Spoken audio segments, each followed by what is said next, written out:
What a weird week in the NFL. We had guys like Willie Snead throwing up goose eggs that should have been safe plays. Guys like Big Ben who weren't even supposed to play and came in and go nuts. Rams defense supposed to be a top 5 play and they gave up a million points to the Bears. And then yes, we had another big injury in Edelman. A lot of weird stuff going on this week, but like always, plenty to talk about on the waiver wire. Sign up for DraftKings though if you haven't already. Use the promo code FST or follow the link in the card or in the description. Deposit $5 more, you'll get an entry into a free cash game where you can win thousands of dollars. What's not to like about that? Let's talk about running backs. Gotta talk about Matt Jones. I mean, the Redskins running back situation has been a mess all year, but Jones proves yet again that he's one of the few guys on that offense that has big play potential. I mean, Alfred Morris had a lot of carries, had a decent game, but Matt Jones, I think, is the guy that has the biggest upside there from week to week. You know, if the Redskins can play with the lead a little bit more, they don't have to abandon the run. You know, they can still get that running game going, but it was against the Saints, so just keep that in mind. But after that performance, I think Matt Jones should be owned in all leagues. Jay Ajayi's next with Miami. And this is a guy I think you should add in deeper leagues, but I think he's definitely going to start factoring in more and more. And I do kind of compare it maybe to what they do out there in Cincinnati with Jeremy Hill and Bernard, with Lamar Miller, maybe even taking more of a Bernard-type role with giving a few more carries to Jay. So that's definitely something to consider, but the rookie has looked very impressive since coming back from injury. I want to talk about Dexter McCluster with Tennessee. A lot like the Redskins situation, it's been a complete mess out there. And David Cobb's about to come back too, just to throw one more body in there. But I don't think McCluster's role is going to change that much, and I do think he has value in any type of PPR leagues. You know, he's a decent guy to just add to your bench for some depth. He can be a desperation flex play for you if you need him one week. And then I don't mind Toby Gerhart as kind of a pickup and play. They're on a short week. Yeldon's not looking like he's going to play as of right now. You know, Gerhart and Denard Robinson will split carries and touches in general. So not a bad guy to pick up if you're desperate. You know, of the two, I think Gerhart will get more touches. So that's why I got him as the guy to pick up. But, you know, Denard Robinson will have enough touches to have some value this week as well if Yeldon can't go. Let's talk about receivers. We've got a few to talk about in must-adds in all leagues. First one's Danny Amendola.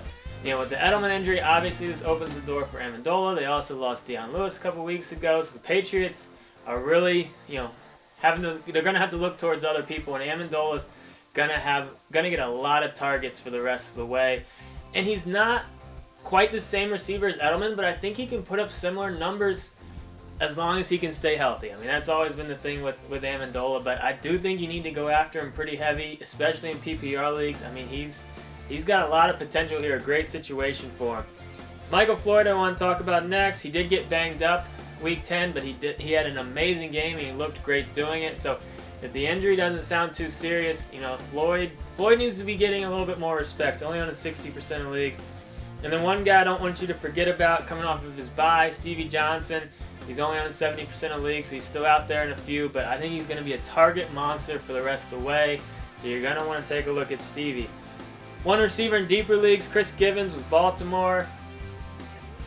Aikens looks pretty good, but they're going to need more people to step up, and I think Givens is definitely going to be that guy. He might even have a slightly higher ceiling than Aiken, but you know, I think both those guys have decent value because they are going to throw enough, and they don't really have that many other options. And Givens found the end zone. Looks pretty decent Week 10 as he learns the playbook more, a little bit more with that. I think he'll get more and more involved as the weeks go on, so I don't mind him. Quarterback, Johnny Football. Time to talk about some Johnny. Only on about 5% of leagues.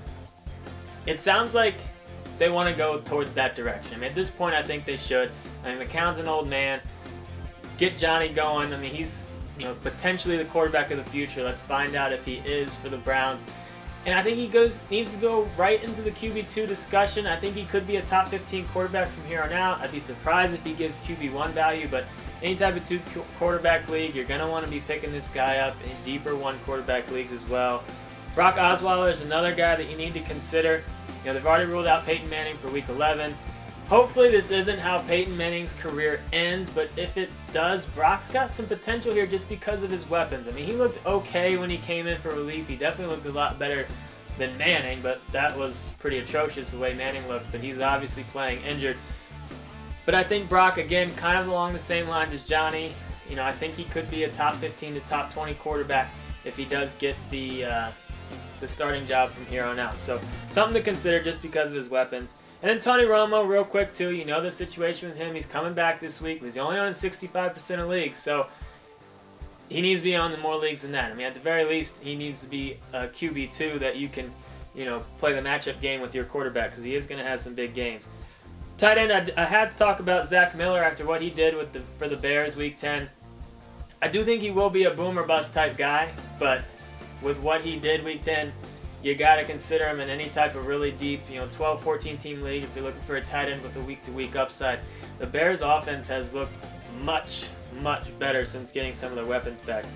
And in terms of pick up and play defense, there's really not a lot of good options this week in terms of defenses that aren't owned in that many leagues that have decent matchups. But I don't mind Atlanta going up against the Colts.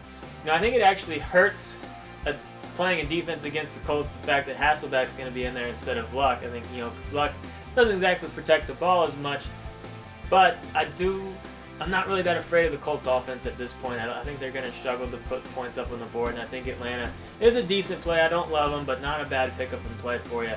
Now, this is only a portion of the list. If you click in the link in the description, it'll take you right to the site that has a few more guys in here. We can't talk about everyone, or the shows would get too long. Sign up for DraftKings, subscribe to our channel, and as always, good luck on the wire.